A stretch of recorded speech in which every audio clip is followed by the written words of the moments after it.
உருது தமிழ் என்ற அதாவது ஒரு 50 விழுக்காடு உருது முஸ்லீம் இருக்காங்க, 50 விழுக்காடு தமிழ் முஸ்லீம் இருக்காங்க. உதாரணத்துக்கு தமிழ்நாட்டில் இப்போ நாம் தமிழர் கட்சி இந்த உருது தமிழுக்காக பாகுபாடு எங்களுக்குள்ள இதுவரையிலும் இல்லை.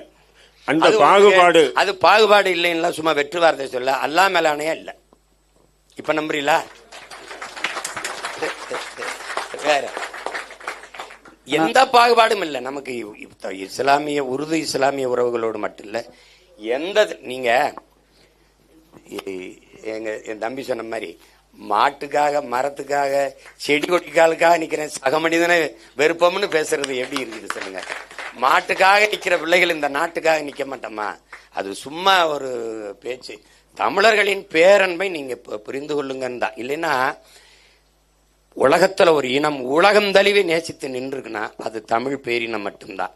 அது கம்பன், கபிலன், வள்ளுவன், இளங்கோ எல்லாரும் உலகு உலகு உலகுன்னு தான் பாடியிருக்கான்.